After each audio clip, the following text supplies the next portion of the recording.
Hello, everybody. I'm going to be off camera tonight because I have like a hard cutoff, basically at 9:30 my time, basically. So about an hour and a half, because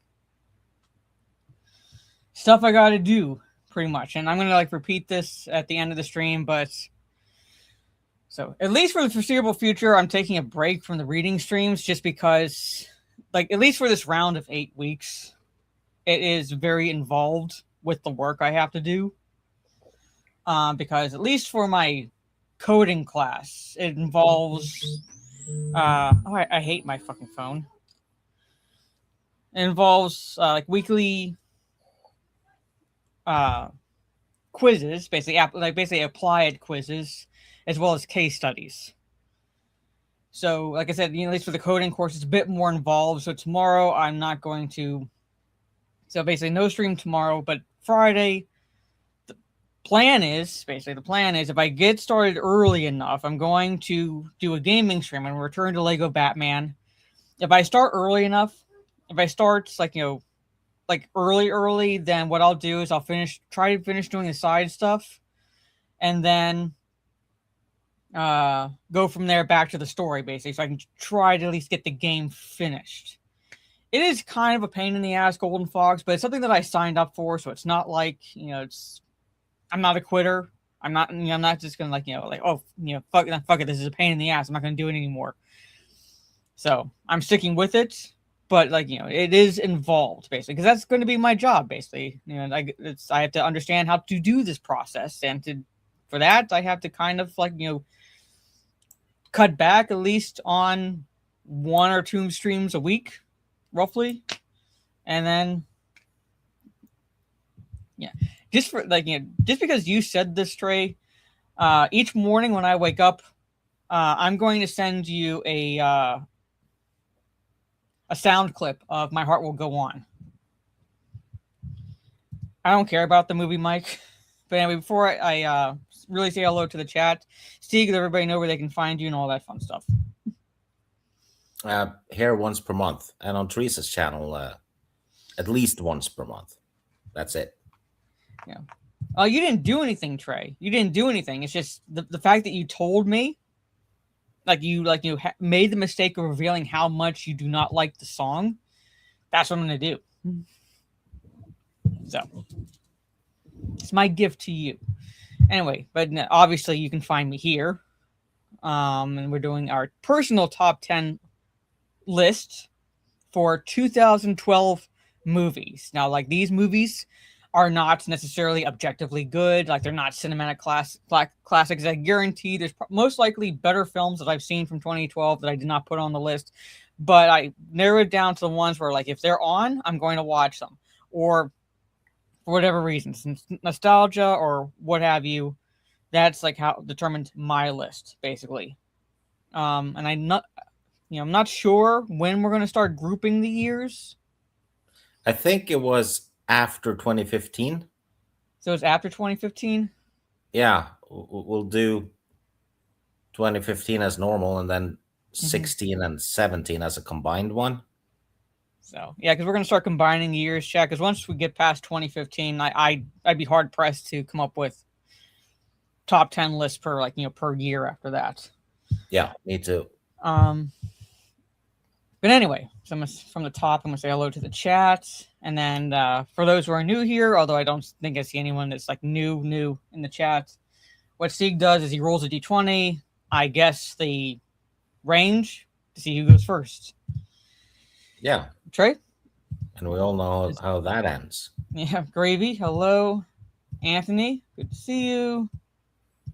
Yeah, I am the law. Yep. Conroy, hello. Yes, I live. Yeah, like I said, it's getting involved for this next 8 weeks. So, like I said, I did not. I don't care enough to watch the first teaser or anything like that. So, first off, it does not need another reboot. We saw how well the 2010 movie ended up. Just real fast to get my thoughts on this. It does not need another reboot.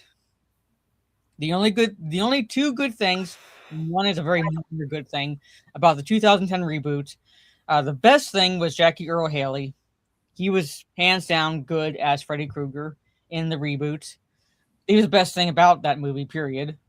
I love Clancy Brown. I love Clancy Brown, but Clancy Brown's kind of like a supporting character, so it's one of those things where it's like he's not a focus. So I gotta say, hey, Jackie Earle Haley's the best part of that. And two, that it went back to at least Freddy Krueger's at least what Freddy Krueger was, basically. When I say that, it means he originally in Wes Craven's original concept, he was a PDF. He was a PDF, but hello, brother. I can't talk. I can't talk. The ninth. Thank you. He was originally a PDF, and then when a case happened, like an actual court case was happened, involving, that the studio was scared that they would be accused of art imitating life, so they changed Freddy Krueger from a PDF to just a flat out murderer. So, hey, Grapthar's Hammer. So I'm not gonna say I'm even cautiously optimistic about this movie. I don't think it needs to be made, but if they are actually going back to Wes Craven's original concept, okay, my interest is piqued. But that's it. Depends on who they cast as Freddy Krueger and so forth. If he's gonna tell me if I think it's going to be good or potentially good or not. Yes, and Crystal Lake is pretty much a useless show. You know how it's going to end, pretty much, because it's going to lead us almost essentially into the first movie. And if you know the first movie, you know what's going to happen. So it's pretty pointless.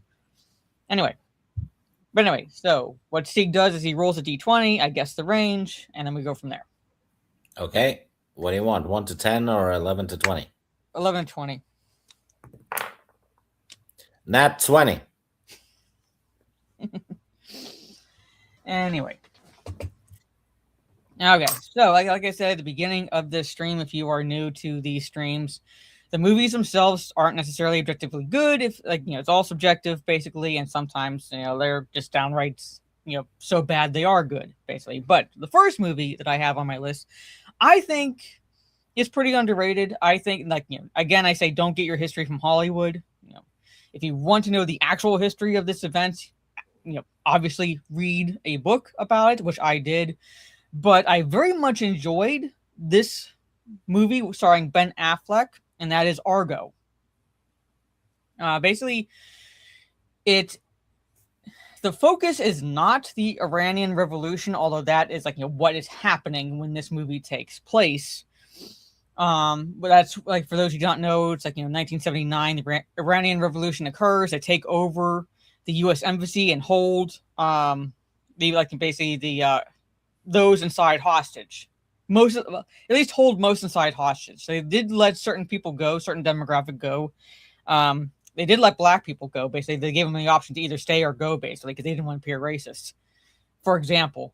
But they held most inside hostage, but there were those that were able to escape. And those that were able to escape made their way to the Canadian embassy, and they were basically hidden there until something, a plan could be put into place to get them out of Iran without basically, Iran knowing that was happening. So, and that's essentially what Argo is. Argo, Argo, I think, I don't think it got the love that it deserved when it was released. So Argo is a fictional, it's the movie itself, the script itself is real, basically. What they did was they used their Hollywood connections and found scripts that were rejected by Hollywood studios and picked one. All right, and they picked one called Argo, and they passed themselves off, basically, undercover as these, those tied to the film, basically, that they're scouting locations, and they're scouting locations in Iran. Basically, that's the undercover. Basically, that's part of the cover, so they could get to the Canadian embassy and get the U.S. citizens out, and not only out of the Canadian embassy, but out of Iran. So, and that's pretty much it. like I said, it's actually based on a historical event. It doesn't sound like it would be, but it actually is. Like I said, it's very much embellished in the movie, especially near the end. But at the same time, it's like I know the actual story, so I'm fine with it. I know Hollywood likes to embellish stuff pretty much, like loves to create tension in the movies. But like I said, I don't think it got the love that it deserved, and I had to put it on my list because I very much like it. I still have the DVD of it, like actual physical copy. And if you haven't seen it, I would give it a chance. Never seen Argo. it. I think you should watch it. It's interesting. And like I said, it's based on, well, Hollywood's version of based on true events, basically, because they do like to exaggerate. But I think it's an entertaining film. I very much enjoy it. So, but yeah, ARGO, Argo. So I think Harrison Ford said no to that one. I'm actually glad. If he did, list I'm of actually them. glad. If he did, I'm actually glad because like Ben Affleck was really good. Yeah, there's I actually think a Ben Affleck, long list of great movies he'd said no to. So. yeah. So.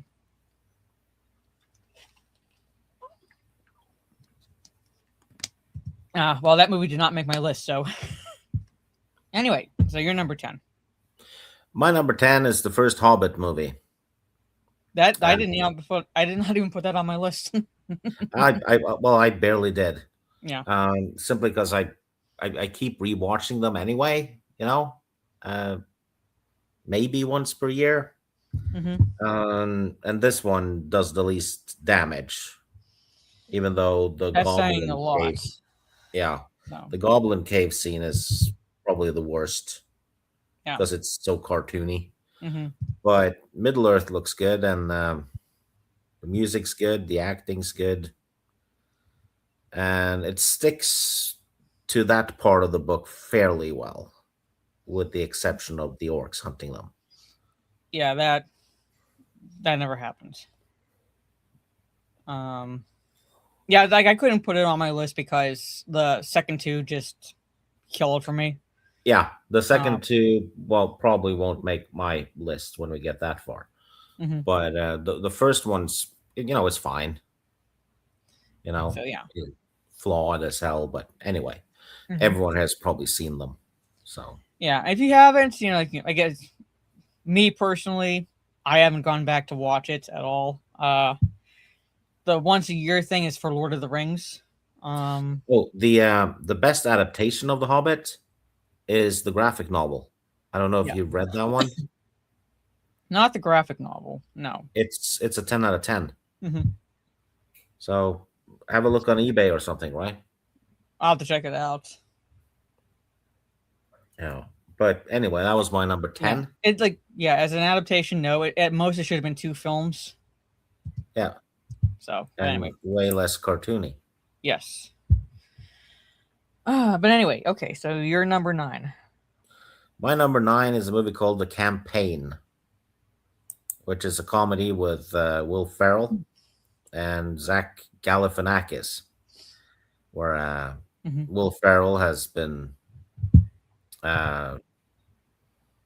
he's a Democrat congressman who's been unopposed for ages, and Zach Galifianakis decides to run an election campaign against him.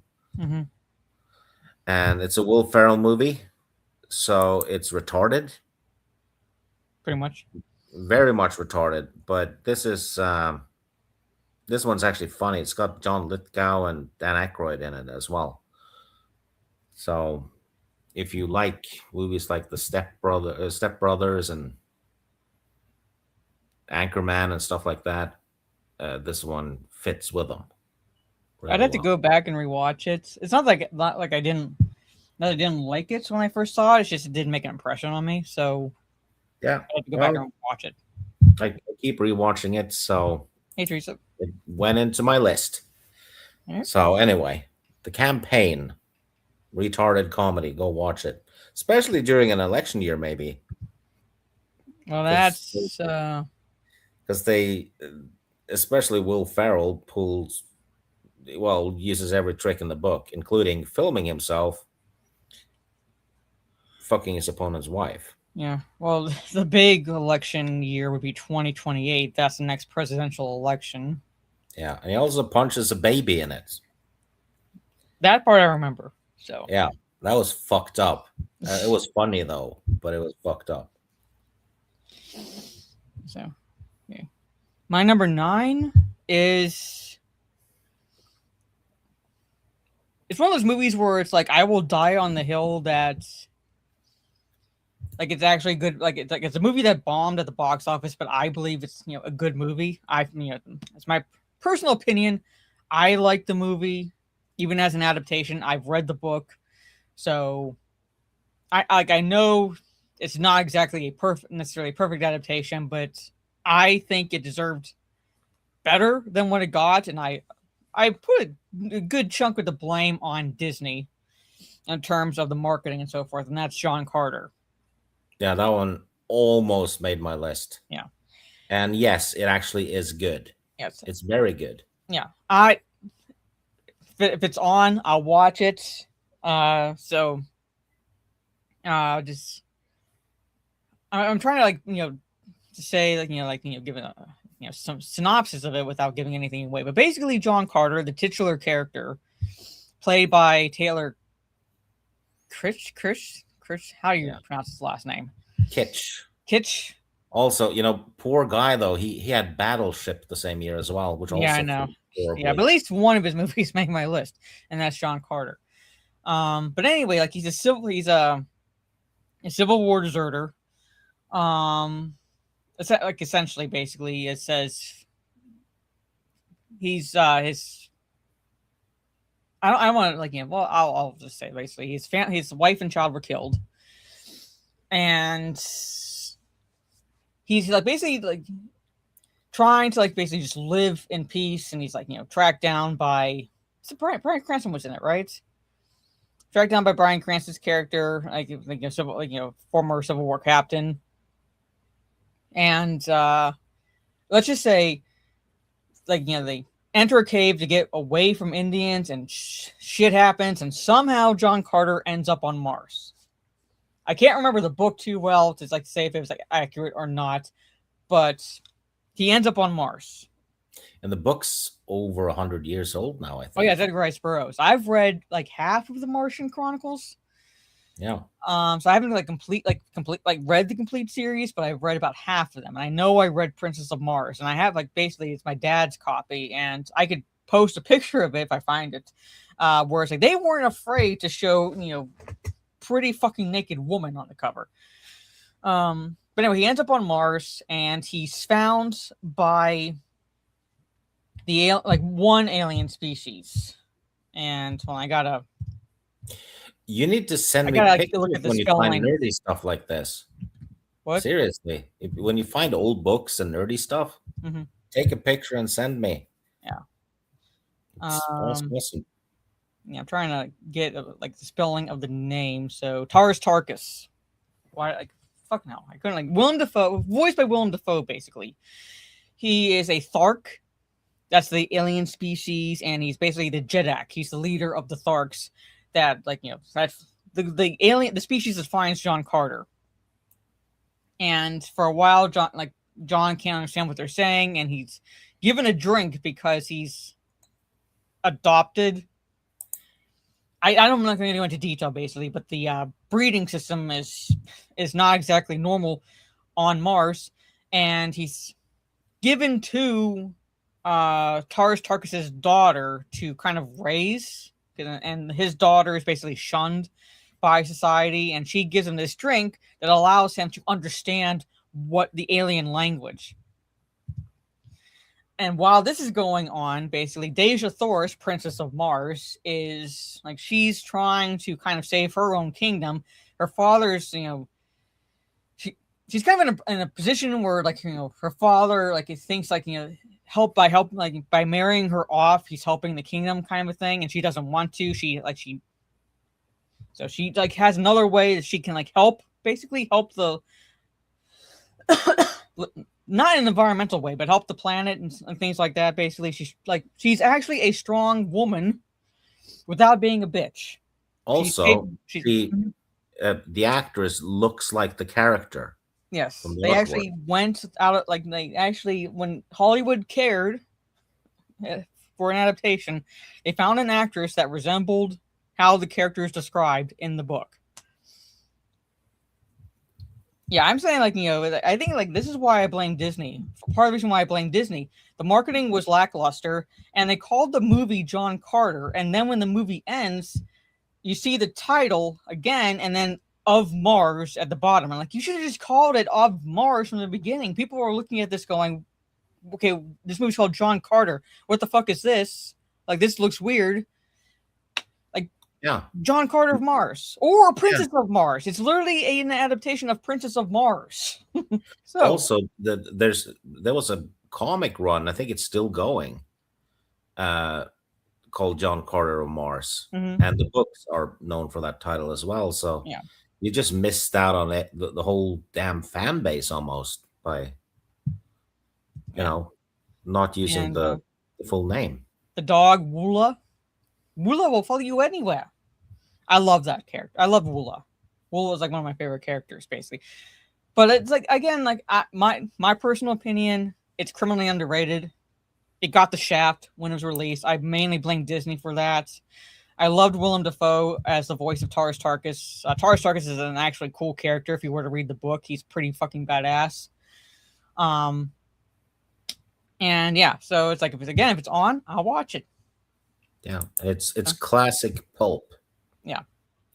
So like when I had my original X account, it's one of the posts I made where it's like I will die on this hill that John Carter basically is a good did not deserve to bomb at the box office. Hell, it's a better adaptation, I believe, than The Hobbit. Oh yeah. So and that one sure as hell got marketed. Yeah. So that is my number 9, John Carter. I wish I could call it John Carter of Mars, which is what it should be, but it's called John Carter. So my number 8 is a stop motion animated film by, I believe, Aardman Studios. It's the same one that's done Wallace and Gromit and Shaun the Sheep. It's about a band of pirates that... How do I put this? They're not the best. Let's put it this way. They're literally a band of misfits, which is what the UK title is. It's called the Pirates Band of Misfits. And no matter what they do, no matter what they try, they can't seem to come back with a great treasure. Basically, they're made fun of.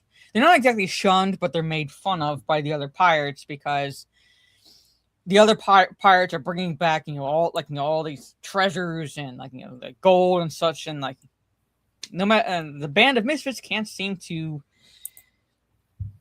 How do I put this? They just can't seem to get a leg up on anything.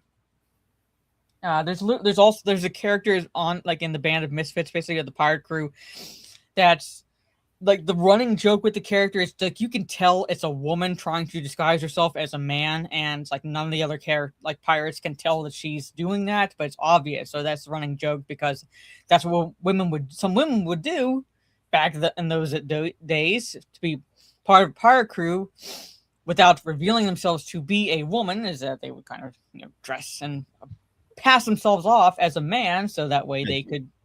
I think Anne Bonny and Mary Read did that.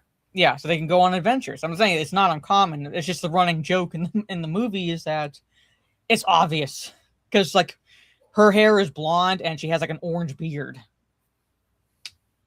So, yeah, Charles Dickens, the Dodo, basically, because the pirate captain who's voiced by Hugh Grant has a pet dodo, and that essentially becomes the focus of the movie.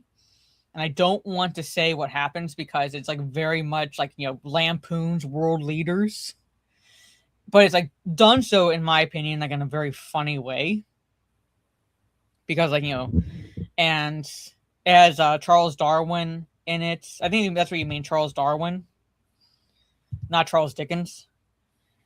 Queen Victoria, particularly lampoons Queen Victoria, which I find funny. best movie of 2012 is 2012.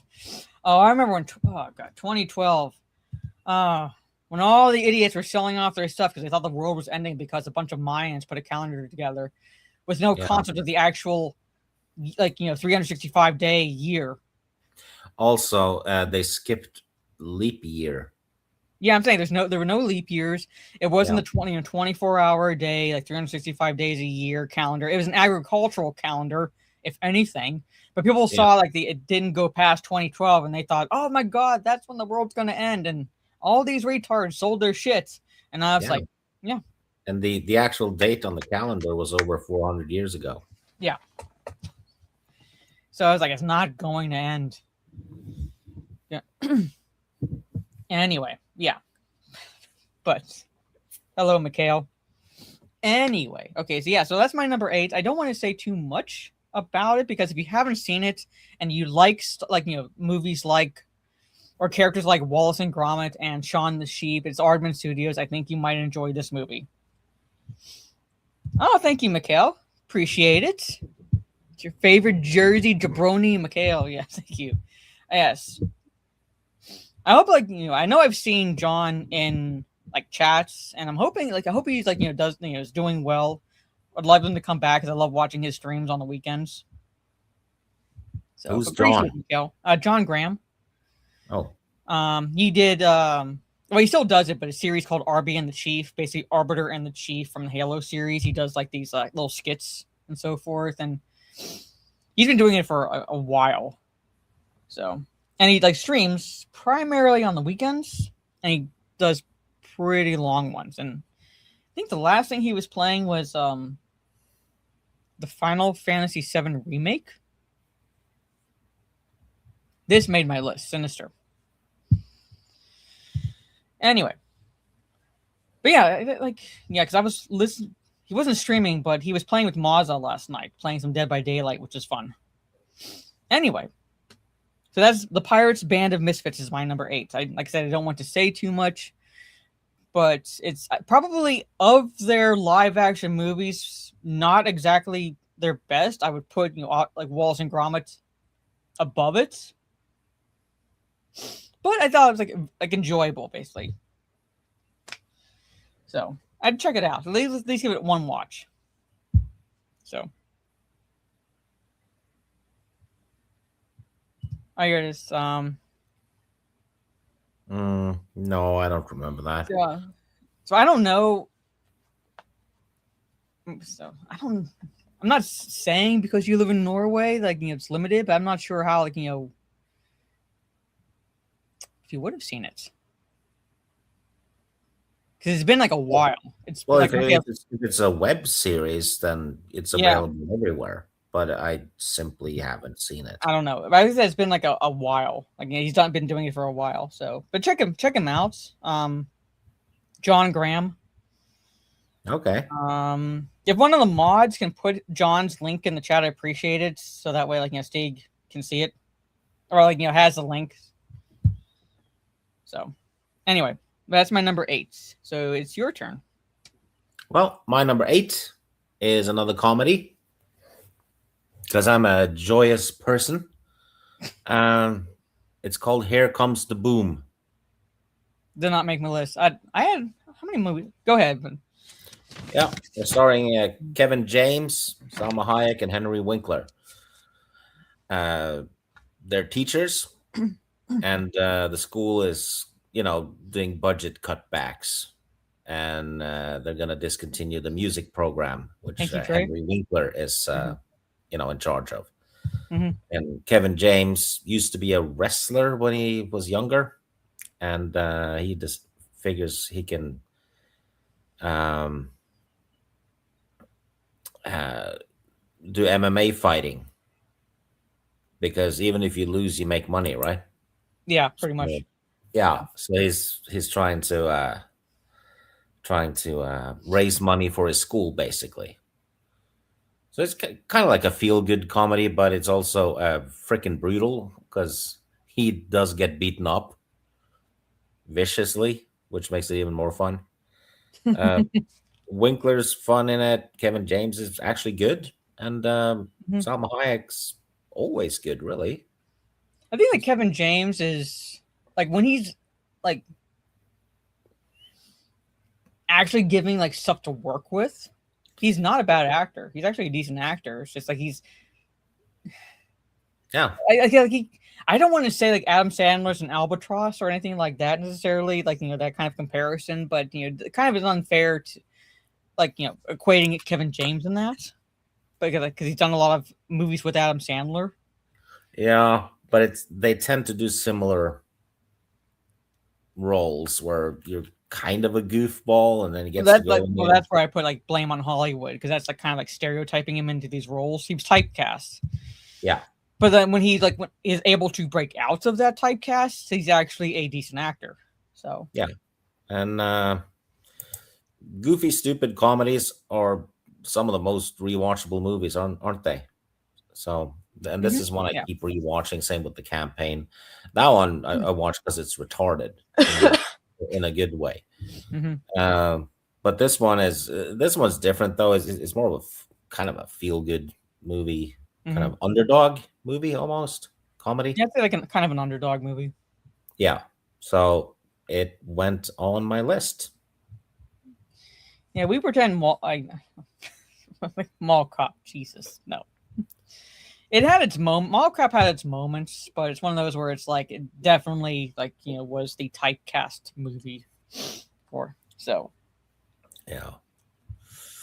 And my number 7 is The Dark Knight Rises, which is the weakest of the Nolan trilogy. Yeah, I think everyone will agree with that. But I keep rewatching the whole trilogy, right? Every year, and I don't think it's terrible. It has almost like a plot hole at the end that doesn't make sense. How did he get out of that thing, right? Yeah. But Tom Hardy is good as Bane, but Bane should have been way bigger.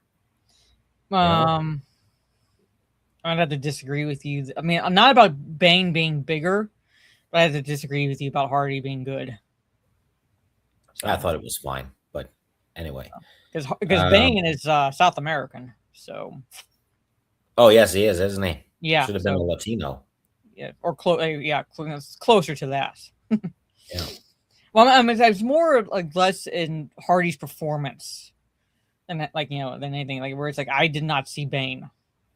So, anyway, no, but I thought his acting was good, but I didn't. Yeah, like you said, he's not Bane. Yeah, but yeah, and in my opinion, Michael Caine steals the show in this. Because he does a 10 out of 10, but had to put it in there simply because I keep rewatching it, right? So Looper is good. Looper almost made my list. So if you haven't seen that, check that movie out. Yeah, I've seen Looper. Yeah, but yeah. So it basically kind of defaulted into my list. See you, Mikhail. Sorry. Yeah. So for me, the best one of the trilogy is the first one, and then it just goes downhill from there. I actually agree. The first one's the best Batman movie. Second one is more of a Two-Face and Joker movie. So, which is also good. The Dark Knight is great, but I still prefer Batman Begins. And even I have issues with the first movie, but the first one felt more like a Batman movie, like an actual Batman movie. Yeah. Yeah. And that's your number 7? Yeah, that was my number 7. And you're supposed to do 7 and 6. Okay, I just wanted to make sure that I'm following. Anyway, my number 7 is actually the third of a trilogy. But if I were ranking the movies, and I haven't seen anything past the third one, so I'm not so... Didn't bother with the international one or whatever the fuck it was called. But if I were ranking the Men in Black movies, it'd go 1, 3, 2. And 3 came out in 2012. And I actually very much enjoyed it. The villain is... Well, the villain is played by Jermaine Clement, who himself is... he's a good actor. very interesting. How do I put this? Look to the character. Look to the character. I'm gonna break Trey's heart. I've never seen any of the movies in that series, ever. Wow. Not a second, because I caught a glimpse of it, and it was just like the CGI aliens. Like, no, What's like began in the late '90s, so it's like yeah, no, so, never seen them. it's kind of like the technology back then, basically. So Yeah, but it was like the cartoony style. No, give it a chance. Give it a watch. At least give it a one watch. yeah, I Like might. like I said, my personal opinion, it goes 1, 3, 2 in terms of quality, basically. But the third one, so I'm not going to say a lot because I don't want to risk giving anything away. But the third one involves the character Jay having to go back in time, to essentially save his partner Kay. Now, in the first two movies, well, and into the third one as well, but Kay is played by Tommy Lee Jones. Jay is played by Will Smith. And like I said, Jay, played by Will Smith, has to go back in time to essentially save his partner.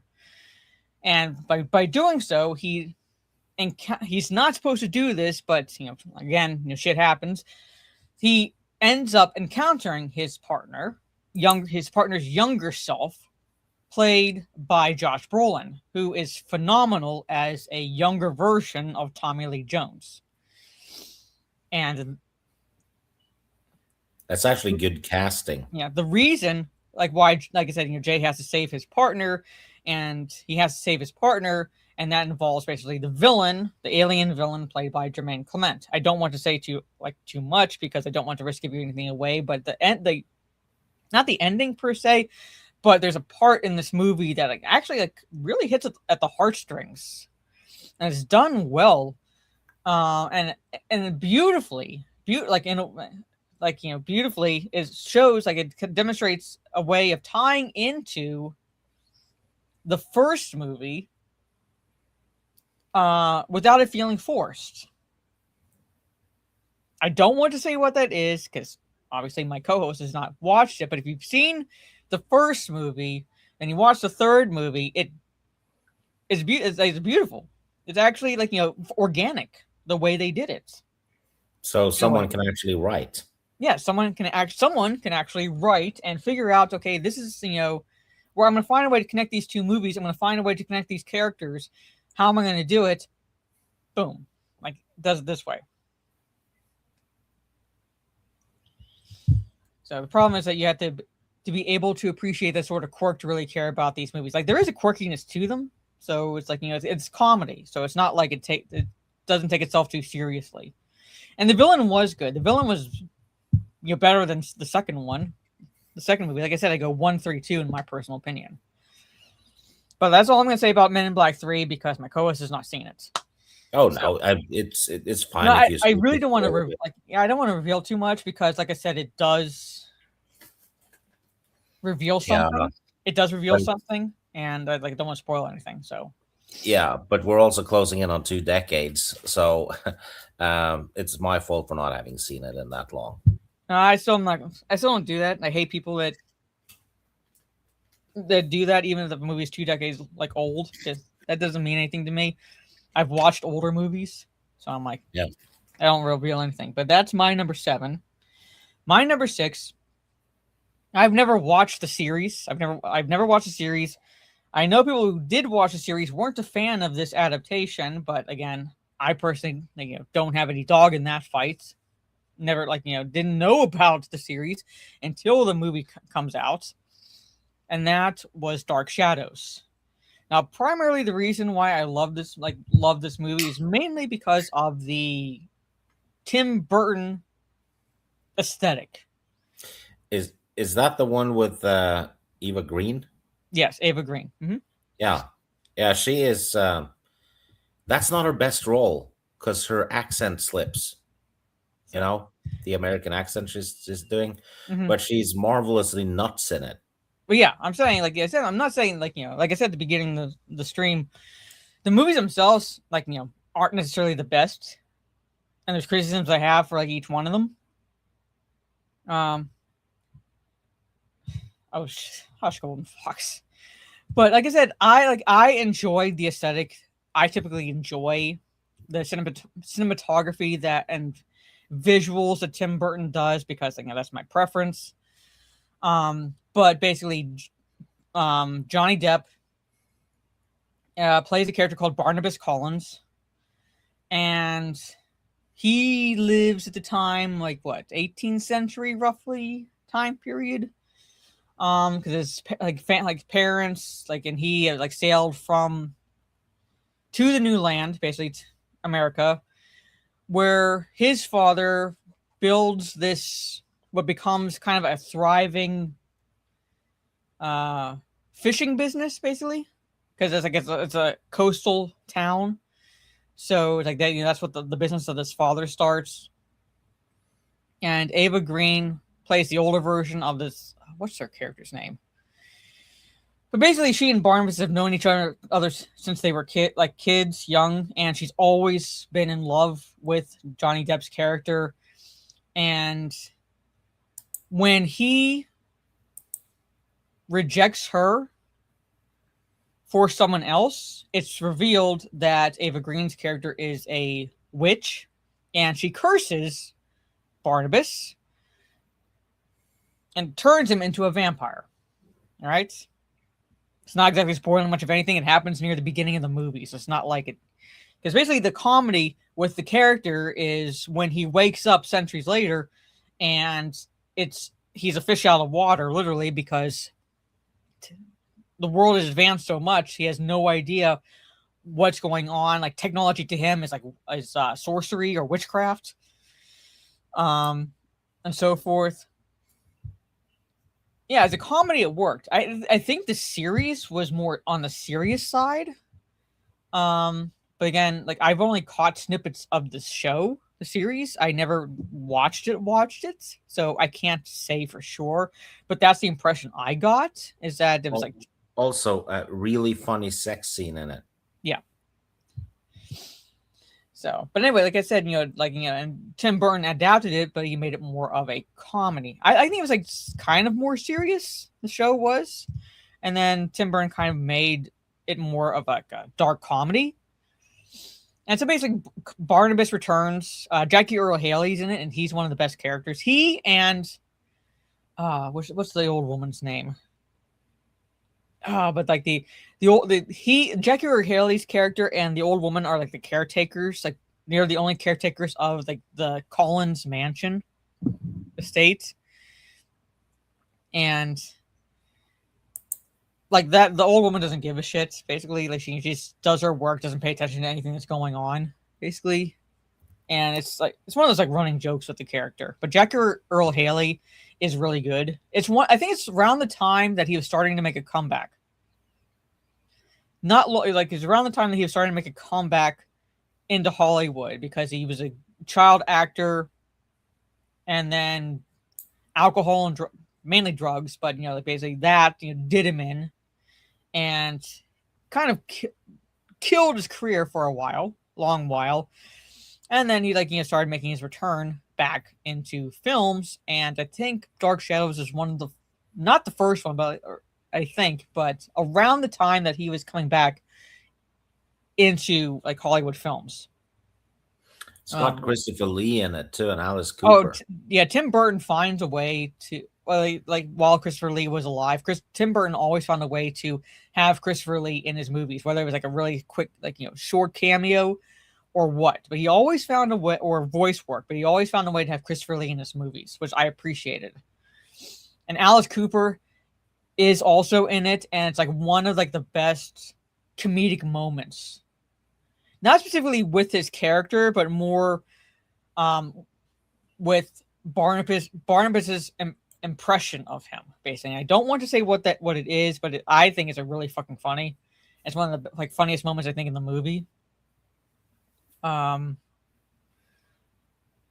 am I blanking on her name? She used to be married to Tim Burton. She was in Helena Bonham Carter. Yeah, Helena Bonham Carter. I'd just blanked on her name. I could see her fucking face.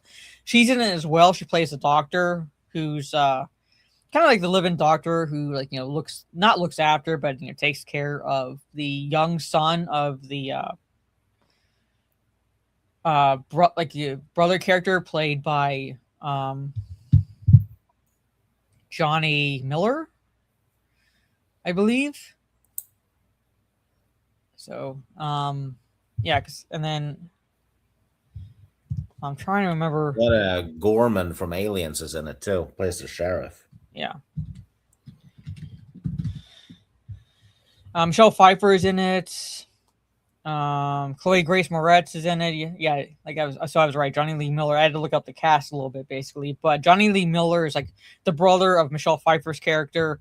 They're both Collins. Michelle Pfeiffer has a daughter played by Chloe Grace Moretz. And then Johnny Lee Miller's, I don't know like what the actor who plays the son's name is, basically, but he has a young son whose mother died years prior, so they are bringing in this character named Victoria to be like a living nanny for the son. And a good chunk of the cast is actually either like French or Australian or British, so it's like with the exception of Ava Green's accent slipping here and there, like you would not know. Because I think like Johnny Lee Miller in particular did like a really good job with an American accent.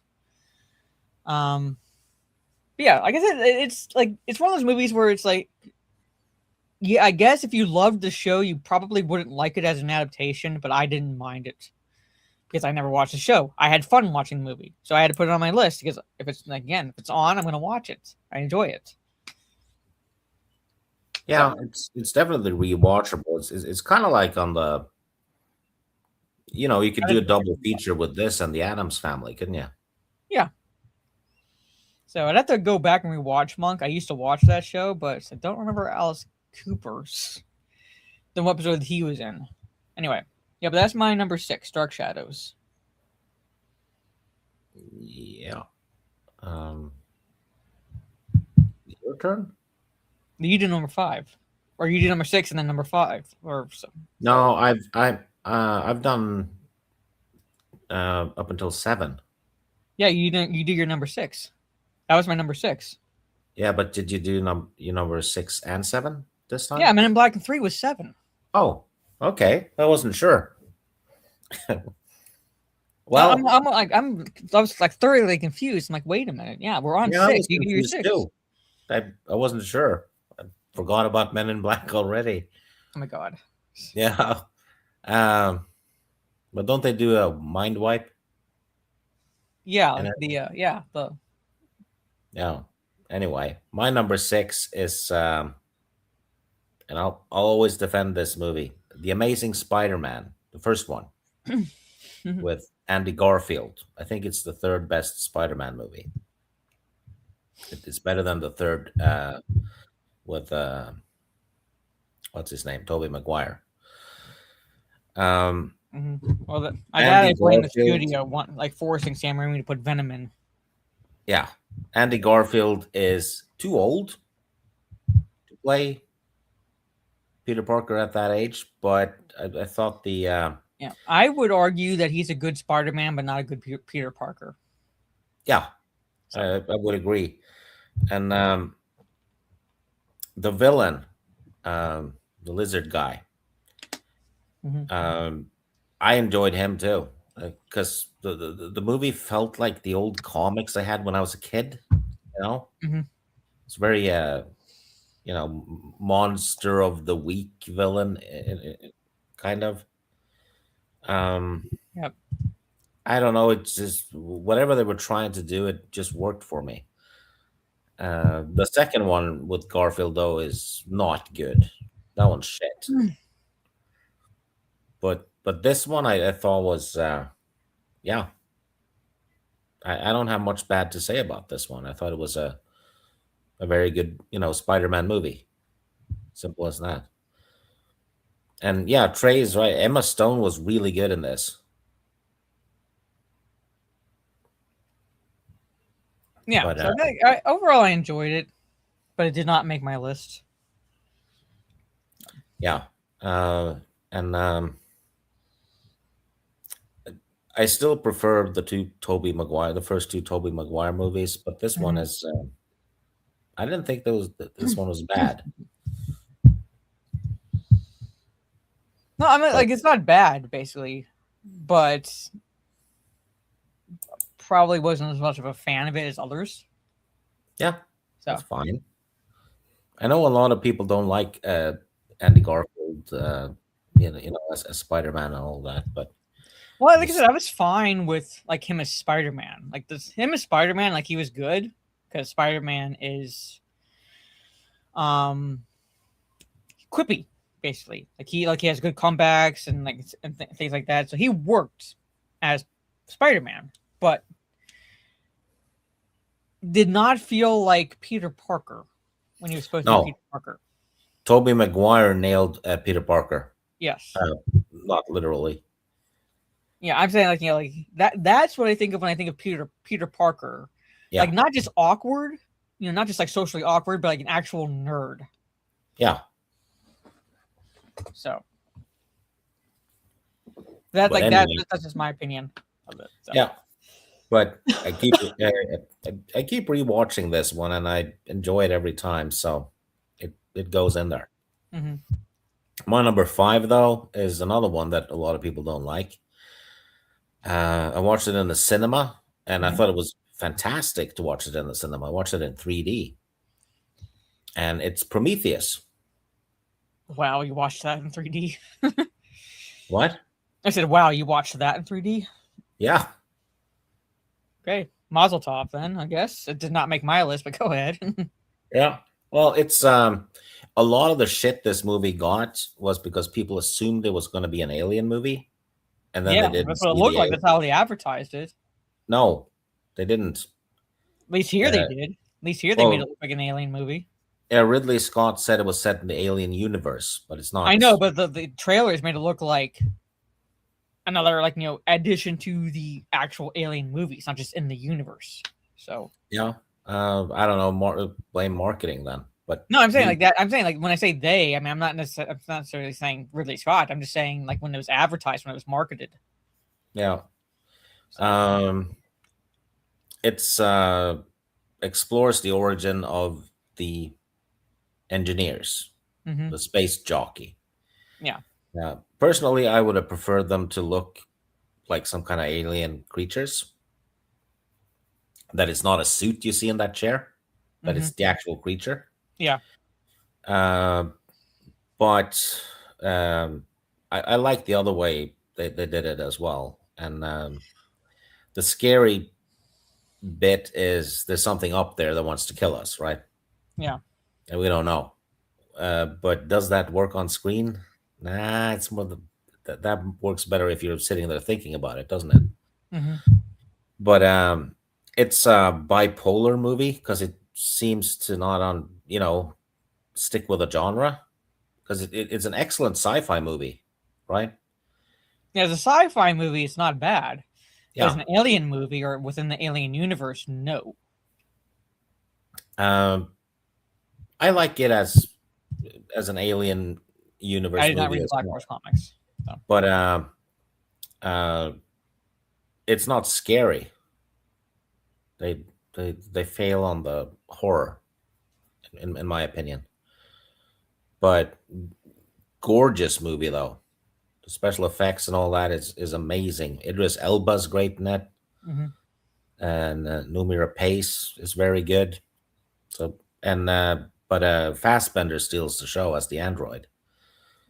I'm thinking maybe this is a movie that might age better given how AI is going these days, right? you Yeah. know, but uh, there's just something about this movie I just really like. So I also like the sequel, but not as much as this.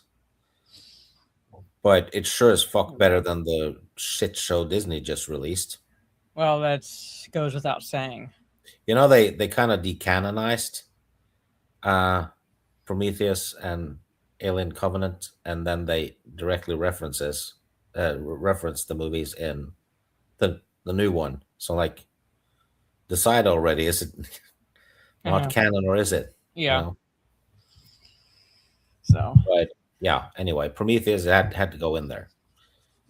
okay. Okay. My number 5 is an animated movie. Probably not to everyone's taste, but I liked I liked the premise, and that is Hotel Transylvania. Almost watched it several times. I don't know how you feel about the animation style, but at least give it a chance for the story, basically. Because Adam Sandler voices Dracula, Kevin James voices Frankenstein, David Spade voices the Invisible Man, and this is when CeeLo Green voiced the Mummy, basically. But it's like basically the classic like monster characters, basically. And Dracula has this castle built basically as a refuge of sorts for monsters, basically like a hotel for monsters that want to take a vacation but can't because they would stand out amongst normal human beings. He does it as sort of like a way for as also a means of keeping them safe and away from the human world, basically, as well as protecting his daughter. I don't want to exactly say too much, basically, but that's the reason why he builds the castle. And then fast forwards to his daughter.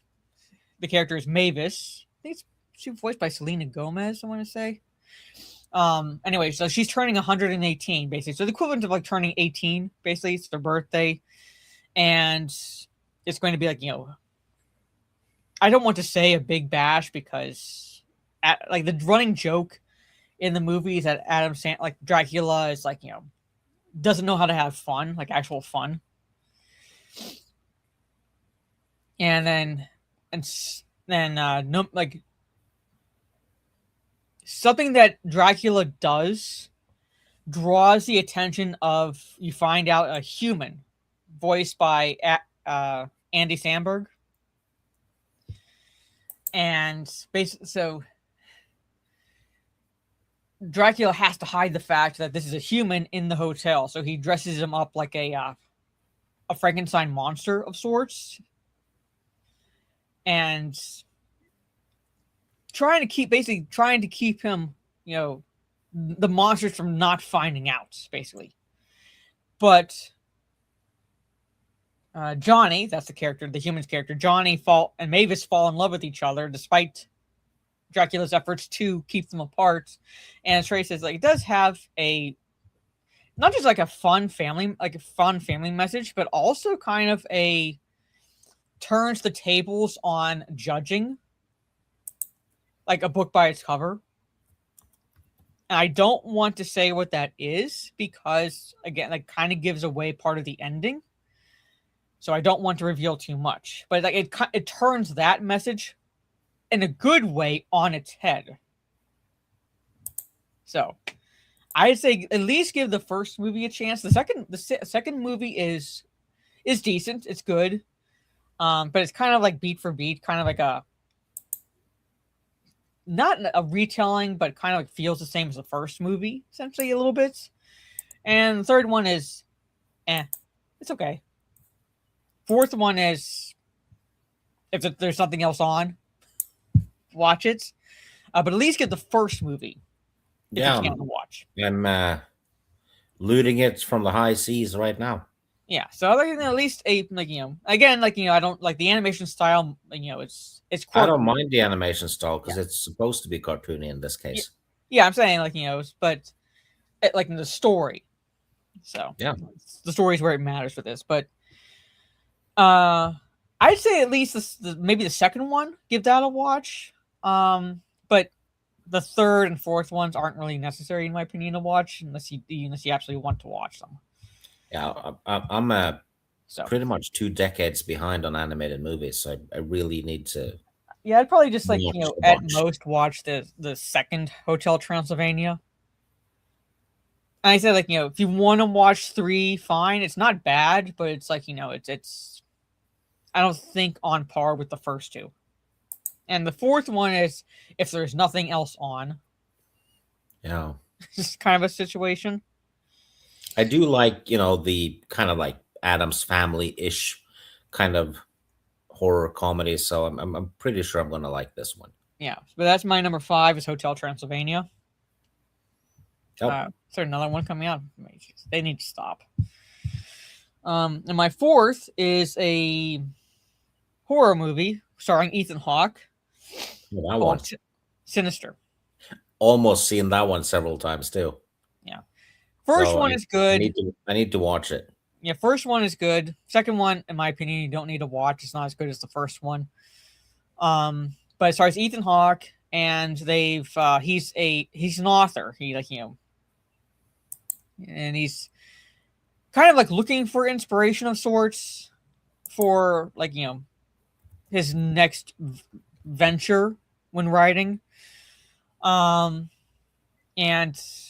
they also move into this house that where a crime has occurred. And during the process of cleaning up the house, basically going through stuff that was left on the property, he finds these are they? No, they're not 8mm basically, but these rolls of film, actual rolls of film for like those old school projectors, film projectors. And it sees home movies of other families, and starts out nice, happy, and so forth, and then just I think it's is it 70? I couldn't remember the exact number basically, but it's old school film reels basically. And then crazy stuff happens in these reels, and the more he watches them, basically the kind of the more kind of invades, there's a supernaturalness. So there's a part in this movie that actually made me jump in my theater seat. It wasn't exactly necessarily a jump scare, but it's one of those moments where I was oh fuck, kind of thing. And it's very, like I said, very supernatural, because as he's watching these, there's a presence that's encroaching onto into his family life and so forth. And it seems like his one or both his kids are affected, because it looks like the entity targets children. But that's all I'm going to say. That's all I'm going to say. Sinister 2 was not trash necessarily, but it's not on par, in my opinion, with the first one. So at least give the first one a watch. Yeah. And like I said, Ethan Hawke is really good. He's really good in this movie. Then he the actress who plays his wife is decent. What's his name? He committed suicide recently. I could swear he was in that movie too.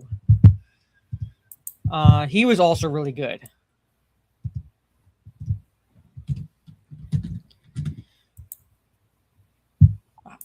Oh, for fuck's! I hate this.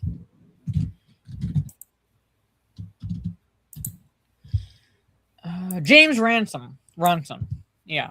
He was in it. Obviously, I could see his face. He committed suicide recently, which is a shame, because he's actually a good, in my opinion, really good actor. He's also in, I think he's in the second one as well, but he's definitely, definitely if you're going to watch the first one, he's kind of he wasn't a cop or something, and he's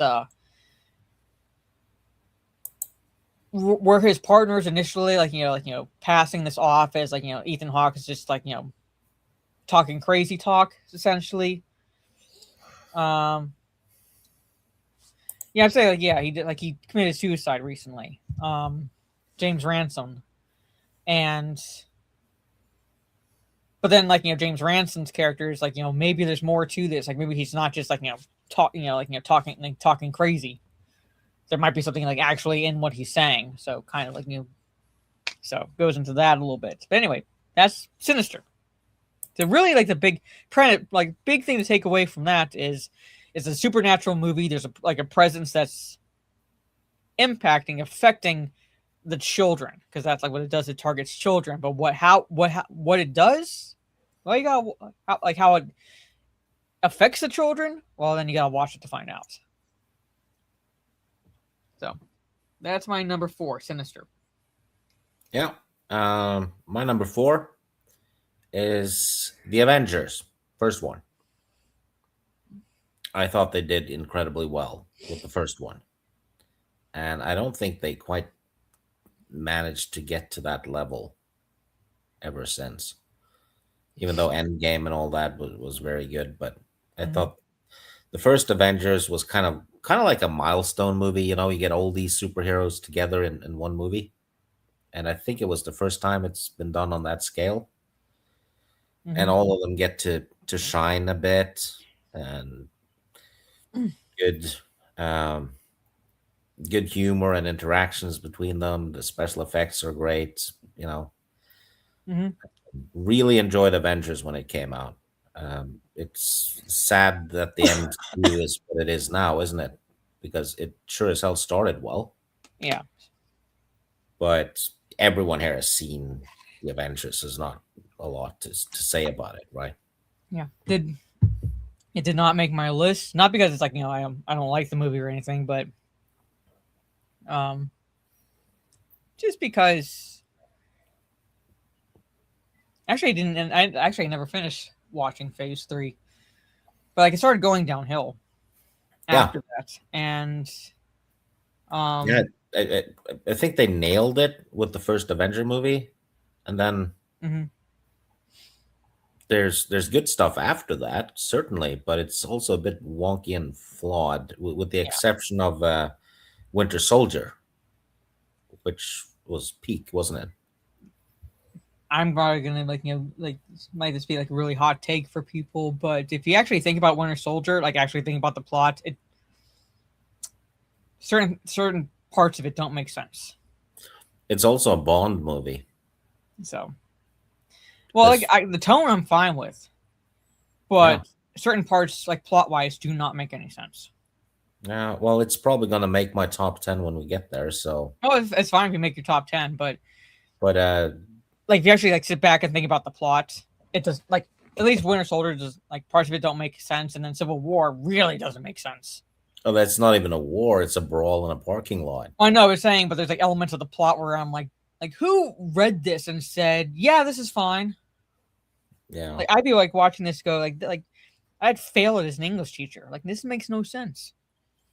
yeah. Anyway, yeah. So, but But I was in Guam when Avengers dropped. I watched the movie in Guam. oh, yeah, I It was watched a it. theater in the mall. That's not so bad. No, I'm not saying that it's like like a negative basically, but it's like my first experience of going to a movie theater that was actually part of a mall. My experience is the theaters are separate. This one was like right in the mall, like like basically like on the end of the mall, basically, so you could walk into the mall from the theater, or walk into the theater from the mall. Yeah, So anyway, all right. So you're number 3. my number 3 is The Expendables 2. That didn't that did not make my list. I had to leave It's it off. it's the best in the series, in my opinion. Hmm. Van Damme is great as a villain. It has, the ones from the first one carry over it, with the exception of Mickey Rourke, who had a small role anyway. And you get to see Willis, Stallone, and Arnold do action together, Yeah. full blown action scenes. People Hmm. have been wanting to see that since the 80s, haven't they? And Yeah. Chuck Norris stole the show, though. He's amazing in this one. Yeah. Even Chuck Norris himself. Yeah, they So they did the Chuck Norris jokes, yeah. and yeah, this one was a blast when I first saw it. It was everything I hoped it would be, and more, really. Yeah. Hmm. Yeah. And for what it is, it's close to a 10 out of 10, because they're giving you what they're advertising, aren't they? Yeah. And we So still actually gave you what they advertised for the most part. yeah, uh, this was awesome.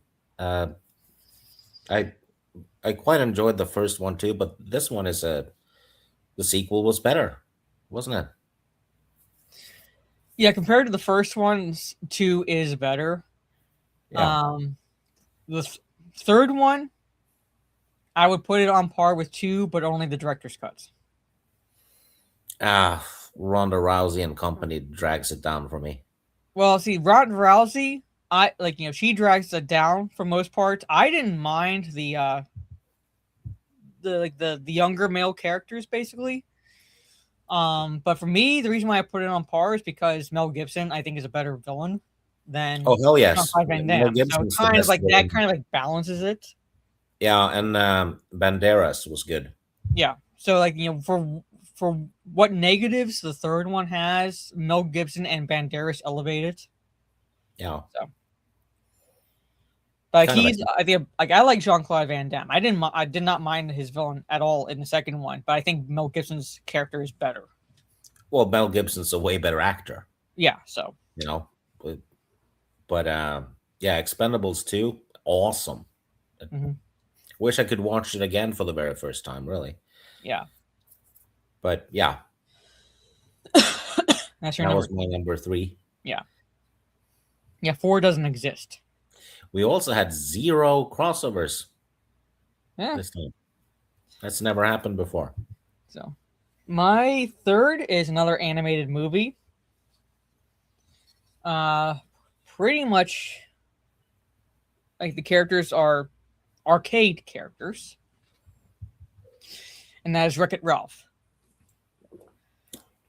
Wreck-It Not seen Ralph. it. Ralph, the character, is the bad guy in his game. Basically, his job basically is to wreck the building and then fix it. Felix, which I think that's what the name of the game is, basically fixes stuff. So that's like the arcade game.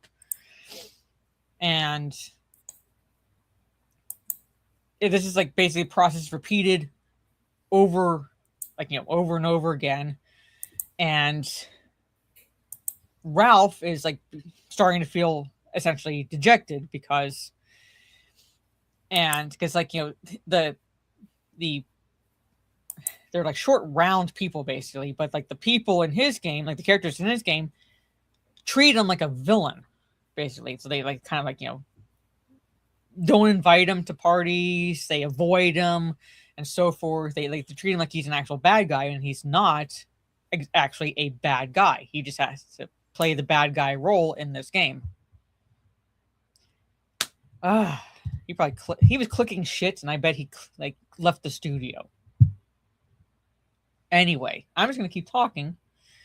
All right, until I see him that he's come back.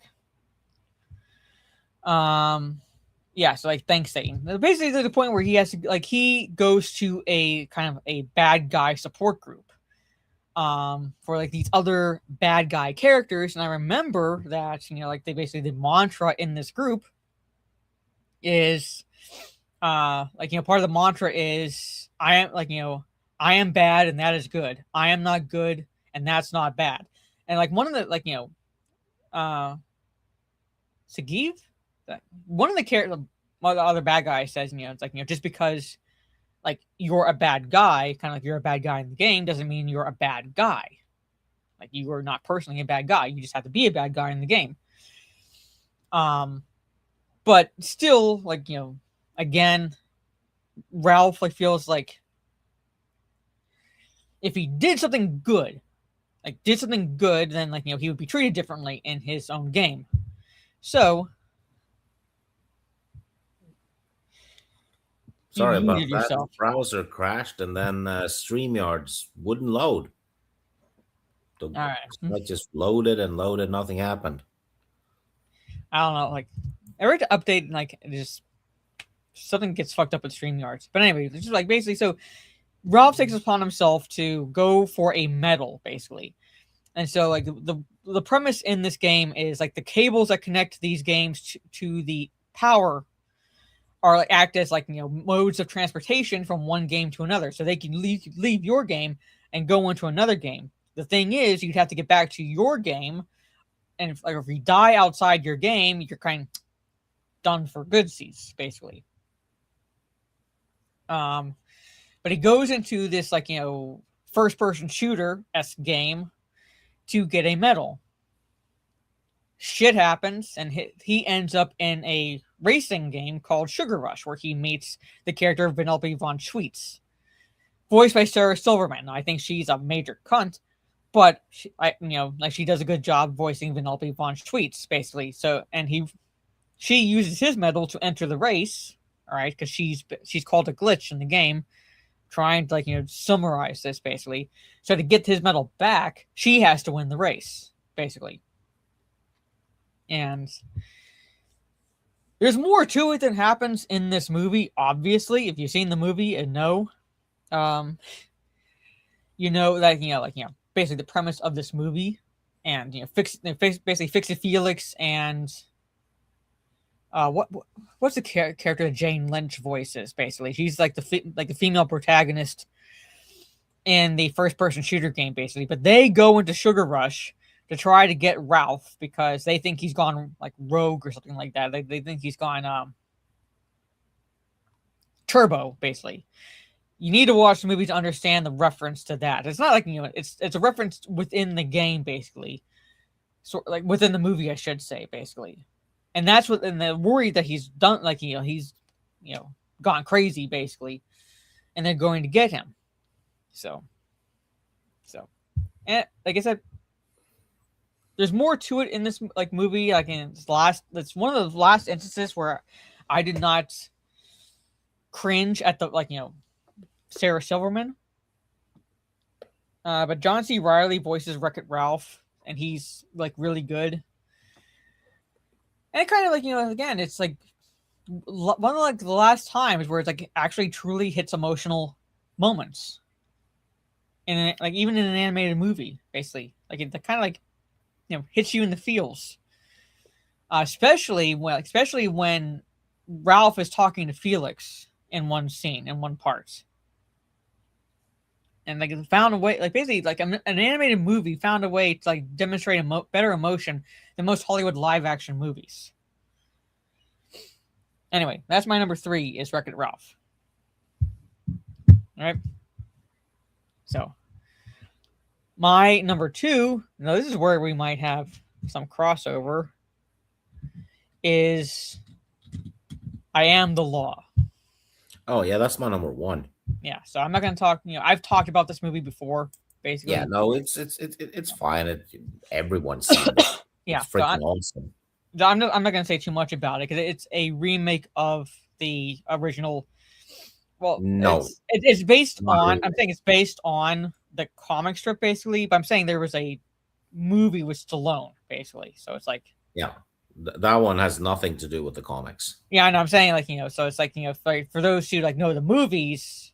Yeah, there was an original Dredd with Stallone, basically. But this one stars Carl Urban, Wood Harris, Lena Headey, who's oh, she's awesome in this. It's she's the bad guy, basically. He actually where the movie's not afraid to show a woman as an actual bad guy, an actual villain. She is a piece of shit.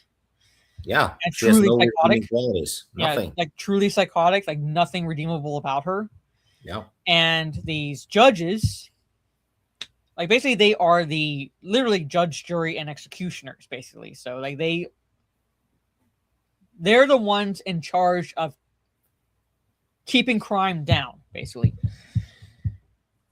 And Carl Urban is the titular character, Dredd.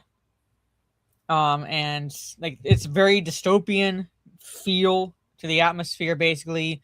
And Dredd is given a rookie partner that he kind of has to show the ropes, basically. And in the process, there's their mission is to basically get this drug dealer, this drug lord, played by Headey, and that's essentially the plot. That's essentially that's pretty much essentially the plot.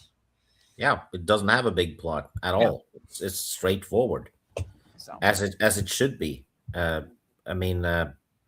used to read the comics when I was a kid and a teenager, and this is close to the source material, really close. And Dredd should not remove his helmet. That's a big no, and he doesn't in this.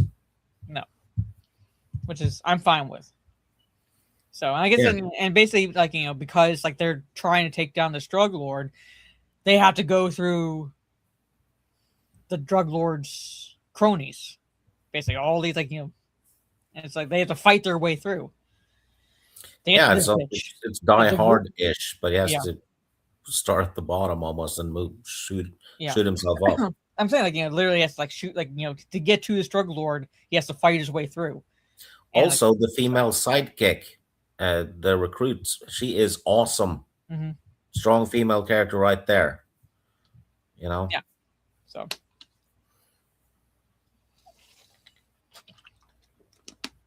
sorry to take a drink of water, but that's pretty much the plot of Dread.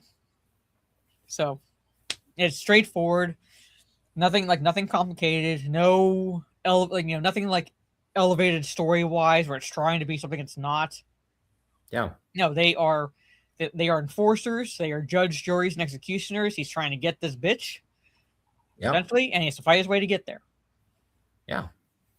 And it doesn't need to be anything else. No. They always overcomplicate stuff with plot twists and all kinds of motives for everyone. It doesn't need it in a movie like this. No.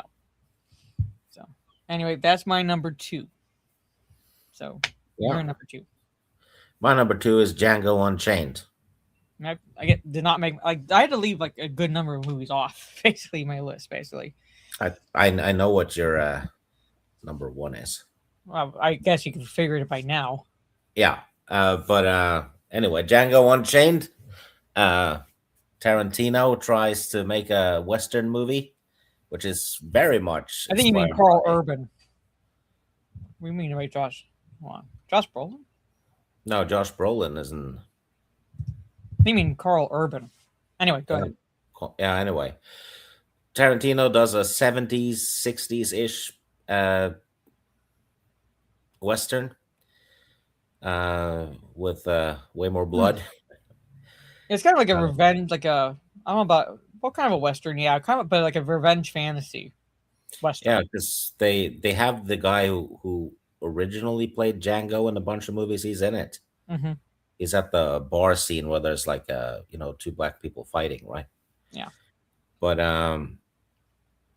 yeah, Django is a slave, and he wants to get back to his girlfriend. Wants to rescue his girlfriend. Mm-hmm. He teams up with Christoph Waltz, mm-hmm. who is a dentist bounty hunter. Yeah, and trains Django to use a gun and all that stuff, and kind of like the first half is a journey movie almost, and then they find out, DiCaprio has his girlfriend. Mm-hmm.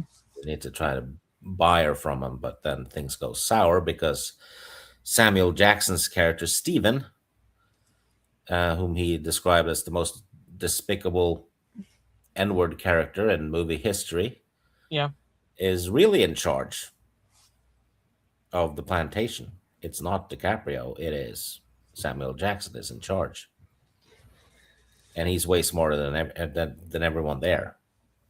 Evil genius character, really, truly evil.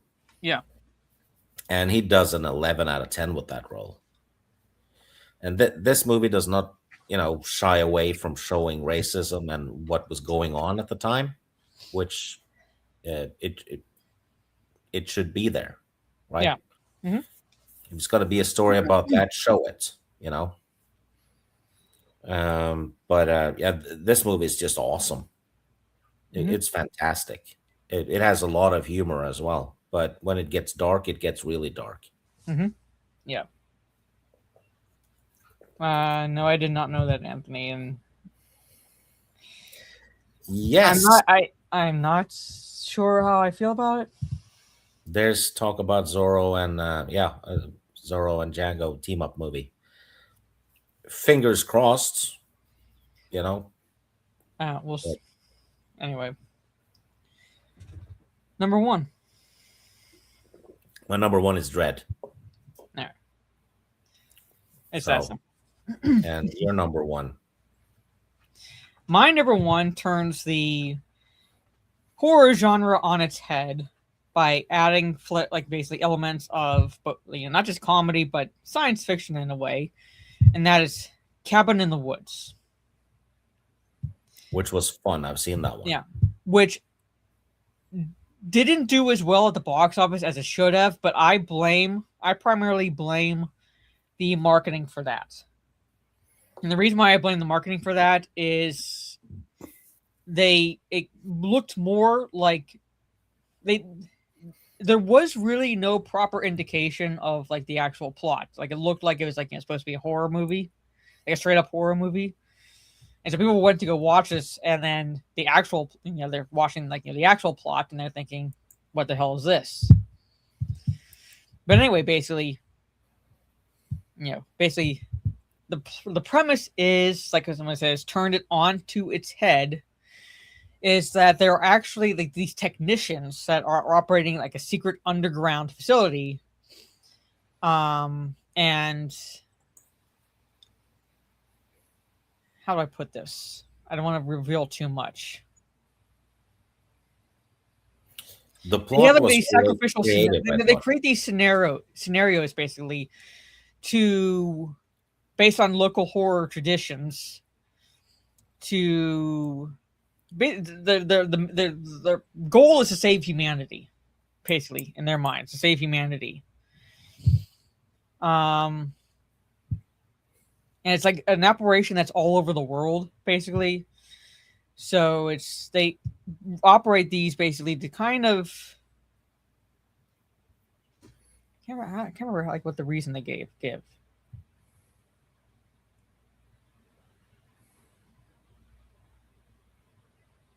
Anyway, basically, but that's like at least like the initial like the goal of these technicians, basically, and the cabin is situated on top of like their underground facility, and you have these like 5 college students, one played by Chris Hemsworth, coming to this cabin, and they're kind of like the tropes, not straight up tropes, basically, but kind of like the tropes. Essentially, there's the athletes, the girlfriends, the stoner, and so forth. And what the technicians do is they kind of manipulate the environment, right? So they kind of like manipulate the environment, which manipulates the minds of these 5 college students, and essentially that's what kind of turns them into more of the trope characters, which is the athlete, scholar, fool, promiscuous party girl, and so forth, basically.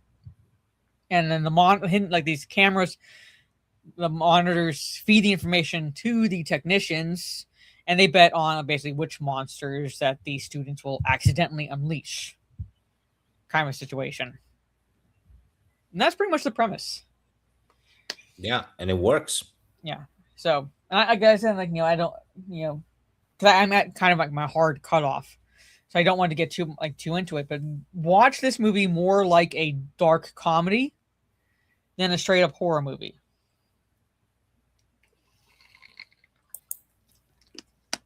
Because, like I said, the marketing kind of like did this movie dirty, and if they had better marketing for it, I think it would have done better at the box office.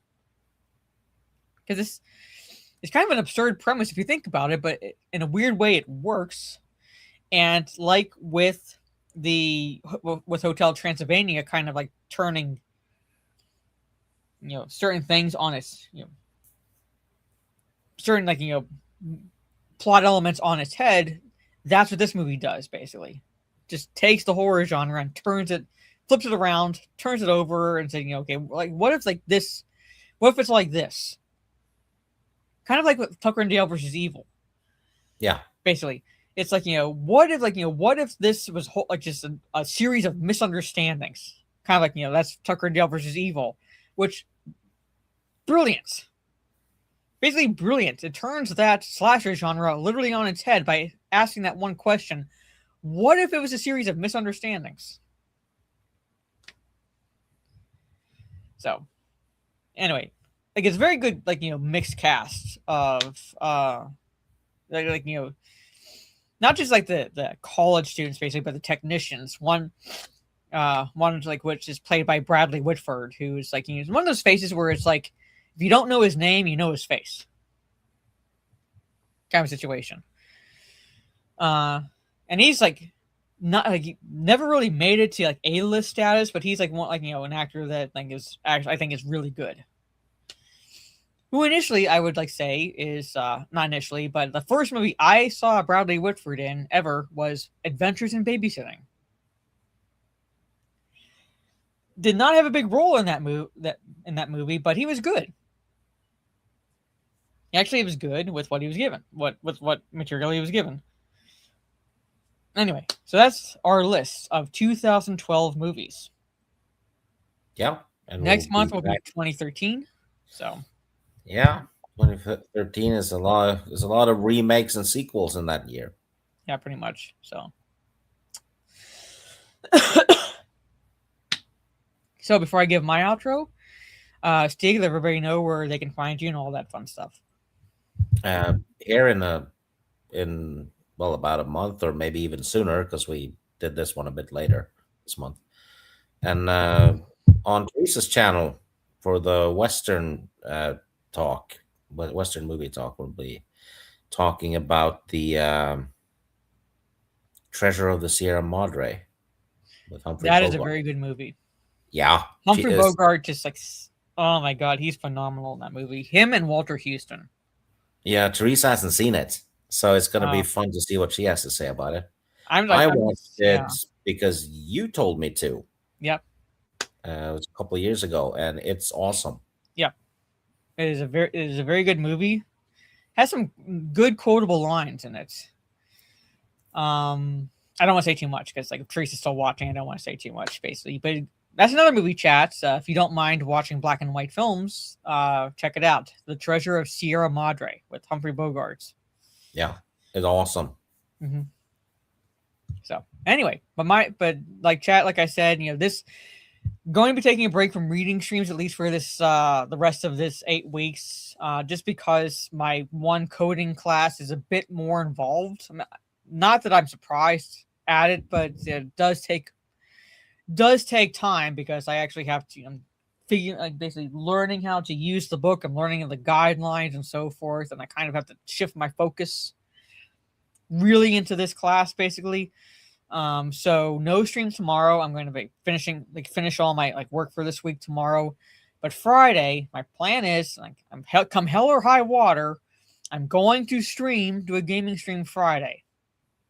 I'm hoping to start on the early side, because I want to do finish as much of the side stuff as possible, and then return to the main story quests basically. Because the point I was stopped at, I was at a point of no return moment, and I didn't want to go there without at least getting as much of the side stuff done as possible. So that's the plan is for Friday. Decent long Lego Batman stream. I might try to do an afternoon stream Saturday. I can't guarantee anything, but I'll let you know once I know for sure what my schedule is going to be like Saturday. If anything, I'll be doing a watch party Saturday evening. So on that note, ladies and gentlemen, I do have to fuck off. So on that note, ladies and gentlemen, have a good rest of your day or evening wherever you are in the world, and I will see you all, not tomorrow, but Friday evening for some more Lego Batman. Take care, stay safe, and peace.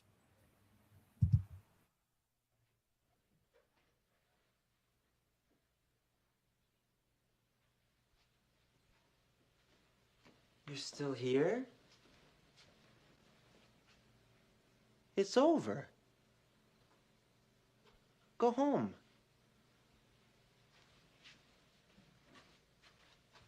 Go.